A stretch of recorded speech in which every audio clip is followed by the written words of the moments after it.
After hours of watching TV, it was time to sleep. All the family members went to their rooms to sleep. Every light in the house were turned off, and after a while all people fell asleep. It was already past midnight. In the basement, the big Santa Claus and the glass box started playing Christmas songs without anyone pressing his belly button.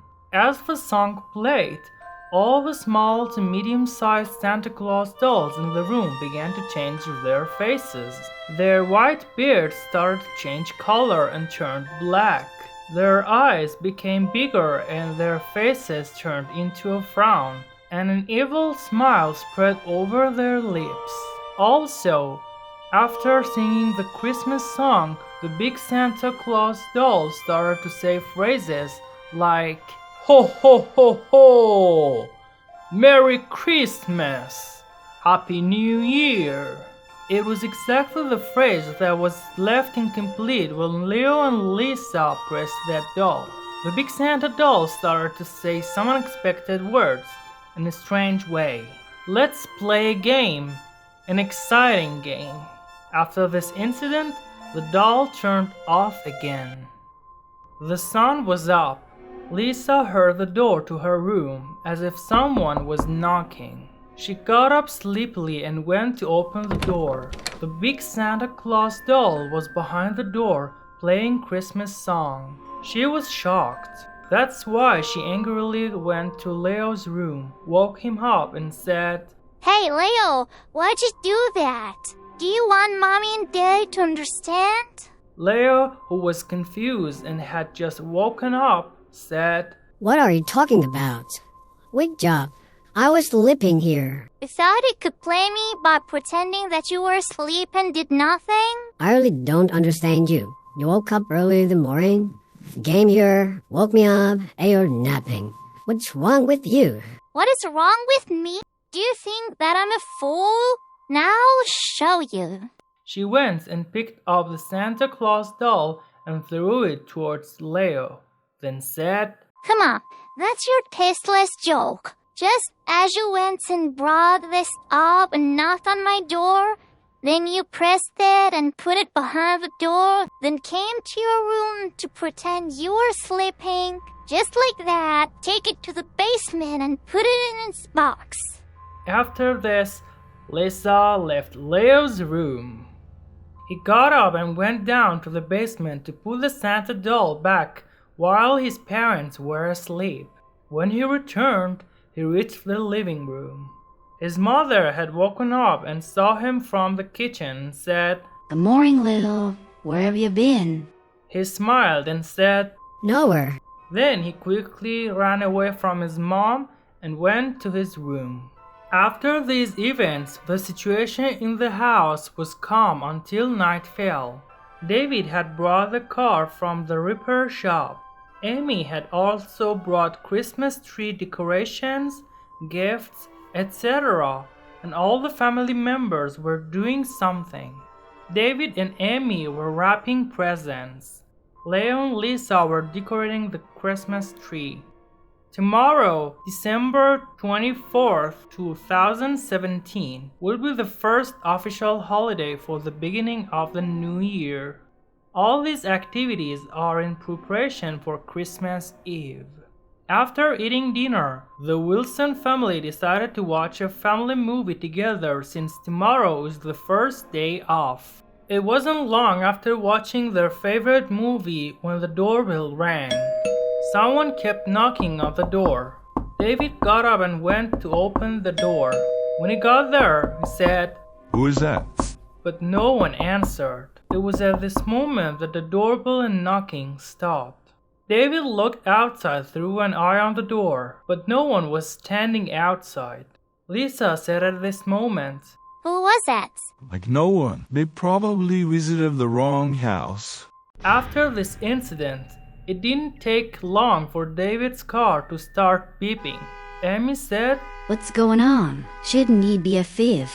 David took the car key and went outside. Leo was watching from the window to see what was happening. Lisa was a bit scared. That's why she went to her mother and said, Mom, I'm afraid.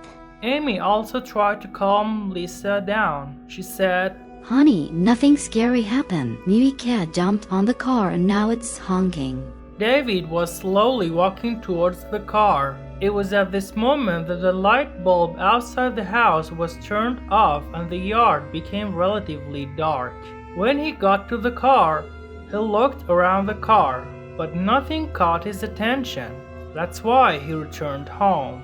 When he reached the door, a yellow note was stuck in the center Christmas wreath on the door. David took that paper and entered the house. On that paper, it was written, "We would love to play with you during the Christmas holidays to entertain both you and ourselves. Are you ready to play?" Amy saw the paper in David's hand and said, What's this again? Can I see? She read the writing on the paper but did not understand what it meant. Then she asked, Where'd you fire this? It was stuck on the door, right in the middle of the Christmas wreath. Maybe because we just came to this house, the new neighbors want to joke and communicate with us, for example. She continued. Let me ask the guards to see if they install this on the door. The children's mother went to them and said, You just take this on the entrance door? Leo asked, What's that anyway? A text saying that we want to play with you during the Christmas holidays to have fun. As far as I know, I didn't write this because my handwriting does not look like this, nor do I have a yellow notepad. Leo reacted quickly and said, Lisa probably means that I did it because... Lisa didn't let Leo to finish his words. That's why she reacted strongly to him and said, When you do mischief, this is the result, and you always draw doubts towards yourself. The children's mother said kindly, Hey, calm down. I didn't want to judge you to find the culprit. I just asked a question. After some time, the tension in the house calmed down. The Wilson family went back to watch movies. A few minutes after watching the movie, it was exactly at the climax when the electricity suddenly went off and the whole house became dark. All family members complained about this situation because this happened in the most exciting moment of the movie. They all turned on the flashlights of their cell phones so that they are not in the total darkness. David said at this point, I'll let her go and check the fuses and see what happened. David went to the basement hallway to look at the house's electrical fuse box. When he got there, he threw his phone flash on the fuse box. Strangely, all the fuses were fine and none of them had blown. While David was in the basement corridor, Amy was with her children and she was telling them a similar memory to the current incident that she experienced as a child. At this moment, a strange sound was heard upstairs. Lisa was scared. Amy said to Leo, Go upstairs and see what's going on. I'll stay with your sister. Leo also went upstairs. David, who wanted to go up from the basement corridor, curiously went to the basement room to check the door lock. He threw the flash of his cell phone on the door from a distance and saw that the lock was on the door. That's why he went to the living room safely. Leo, who had gotten upstairs, turned the flash of his cell phone in the corridor. There was nothing on the right side leading to Lisa's room. He looked to the left. In the darkness, two shiny red dots could be seen near the ground. He slowly moved forward. It was during these seconds that the electricity was reconnected. What do you think was that shiny thing in the dark? Was it something scary or not?